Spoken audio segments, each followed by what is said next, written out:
Elmer Cuba, miembro también del directorio del Banco Central de Reserva, está con nosotros esta noche para hablar del 003 y de otras cuestiones también. Yo le preguntaba antes de salir al aire si es cierto el rumor que dice que él sería el eventual ministro de Economía en un probable gobierno de Martín Vizcarra. No, eso ni siquiera ha pasado por mi cabeza, en verdad. ¿Seguro? Seguro. Sus ojos dicen otra cosa. No, son ojos de toda la vida. Porque claro, el rumor es que aquí hay un acuerdo, ¿no? Expresado por el fujimorismo, por lo menos la intención de que si se vacara al presidente, el fujimorismo sostendría la figura de Martín Vizcarra hasta el año 2021. Usted es un economista que ha participado del plan de gobierno de Fujimori, está ligado bastante a esta fuerza política, entonces las cosas encajan. Pero la propuesta no existe, la descarta. No lo veríamos en ese cargo. ¿No ha tenido conversaciones? No, ¿o por lo menos le han tocado la puerta y le han dicho, oye, si pasa esto, ¿estarías dispuesto a...? No, la verdad que no he visto al señor Vizcarra hace un par de años, ¿no? Pero el señor Vizcarra no necesita estar para que le hagan la propuesta. Sí, no, la respuesta es no, en verdad. No ha ocurrido ningún tipo de contacto, ¿no? No hay nada por ahí. Sobre el 003, el nuevo 003, ¿cuáles son las ventajas que ofrece? Y en efecto, estamos ante una buena noticia para el país que nos va a permitir por fin resolver el problema de Odebrecht, pero al mismo tiempo no dejar empleados, cadenas de pago, paralizadas, actividad en general que no nos conviene desde ningún punto de vista. Sí, ¿vale? La norma es bienvenida porque enfrenta varios problemas a la vez. Es un poco complejo, lo vamos a explicar con calma para el público. Sí, y de la manera más sencilla. Lo ideal sería saber la verdad, toda la verdad, ¿no es cierto?, que paguen su culpa a los culpables que han delinquido contra el Estado, que paguen su reparación civil y además que la economía no se paralice, ¿no es cierto?, que siga funcionando, que no se pierda ni un empleo. Eso es imposible, ¿no? Esas tres cosas a la vez es imposible. Primero porque la verdad cuesta, no te la van a decir así nomás, y por eso hay delación premiada. Alguien, a cambio de que no lo multes o que no le pongas el pago o que no vaya a prisión, te dice la parte de la verdad, ¿no es cierto? Ahí ya nomás comienzas a fallar. Y dos, si eso se demora, si además hay jugadores nuevos, como en este caso, no es como en el caso de Siemens o Volkswagen, en otros países, digamos, era un privado que engañaba a los consumidores, ¿no? Y el Estado va, se mete al medio y te multa. Acá era más complejo porque has estafado al Estado. Entonces también hay un jugador que se llama procurador que defiende al Estado. Está la fiscalía. O sea, hay varios actores a la vez. Entonces, ese mundo ideal de saber la verdad, que paguen la culpa a los culpables y además que la economía no se pare, no se puede. Hay que ceder en algo. Esto es una cesión en eso un poco, ¿no? Permite que algunos delatores delaten y digan la verdad, a cambio que pague un poco menos en el fideicomiso, pero además que la economía no se pague. Es un poco servir a tres amos a la vez, ¿no? Y esa es la intención de esta normatividad, que es mejor a la anterior, que solamente se refería a los casos de empresas ya juzgadas, ¿no? O con delito abierto, como el caso de Odebrecht. Ahora implica a otras empresas más en todo el país, ¿no?, que están en procesos similares. Claro, entiendo que son como 40 empresas en total las que están involucradas, es decir, no hablamos solo de Odebrecht, sino de todas las consorciadas en todos los proyectos en los que participó Odebrecht. Incluso empresas que voluntariamente también se pueden acoger a hacer, voluntariamente decir, por si acaso en una de esas tengo algún problema con un banco, pongo un fideicomiso y sigo operando, ¿no? La idea es que no se pare la rueda de la economía, ¿no? ¿Cuánto daño ha hecho el 003? No ha hecho daño, ha sido insuficiente, en verdad, ¿no? Lo que se puso y ha sido insuficiente para resolver el problema que decíamos al principio, ¿no? Pero lo que es insuficiente nos hace daño económicamente, estamos creciendo menos de lo que podríamos crecer. Sí, pero no todo es adjudicable al caso del 003, pero todos los factores, ¿no? ¿valen o no? Sí, claro. A ver, ¿por qué Perú no está creciendo todavía como Chile, que está creciendo 4% en enero y Perú la mitad, ¿no? Y eso no era así hace 10 años. Exacto. Íbamos a doble velocidad. Primero porque hay un tema de crisis política. O sea, al presidente lo han querido vacar hace unos meses y ha habido un segundo intento. Eso no es normal. ¿Se puede cuantificar la crisis? No, porque antes se hablaba sí. siempre de cuerdas separadas, ¿no? Que la política podía estar... En el caso del gobierno de Toledo, por ejemplo, Toledo también enfrentó una oposición muy fuerte, estuvo en un dígito su aprobación, sin embargo la economía crecía, ciertamente tenía vientos de afuera que soplaban a favor del crecimiento, del desarrollo de la economía del país, pero lo que ha ocurrido acá es que ya muchos dicen, estamos llegando a un punto en el que la política y la economía sí se están tocando con peligrosidad. Sin duda, es diferente porque a Toledo el Congreso nunca lo quiso vacar, ¿no?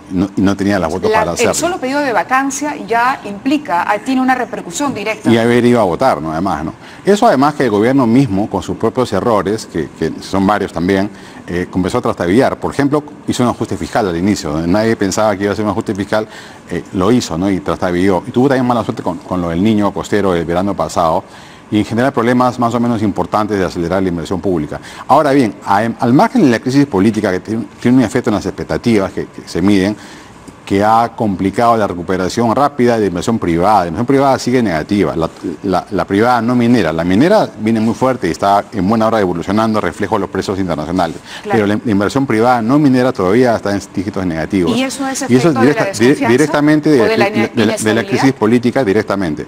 Y en segunda instancia también de la crisis de Lavajato más el club de las constructoras, ¿no? Que eso igual iba a pasar. En cualquier gobierno hubiera estallado también Lavajato y las constructoras también. O sea, han confluido dos eventos que son distintos. Crisis política, ¿no? Debilidad gubernamental, amenaza de vacancia y el estallido del fenómeno de Lavajato más el caso de las constructoras. ¿Cuál ha sido el peor error Lo que ha llamado Andrés, que mencionó del el frenazo de la inversión pública? No, la inversión pública crece cero hace 3 años. Hace 3 años en cero. Sí, no se mueve. Pero y ahora marginalmente ha subido. En materia económica de este gobierno? El peor error ha sido bajar los impuestos a la clase media, esperando que esta la gaste. No la han gastado y ha aumentado el déficit fiscal. Y dos, no ha podido aumentar la inversión pública en lo que va del gobierno. No ha aumentado, ¿no?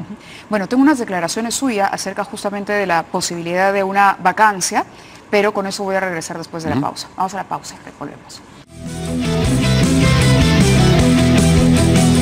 Elmer Cuba está con nosotros. ¿Está haciendo populismo el Estado esto de aumentar el sueldo mínimo, de comprarle la papa, la sobreproducción de papa a los agricultores para evitar un conflicto social? ¿Es hacer populismo? ¿Usted diría que sí? Sí, no, sin duda, sin duda.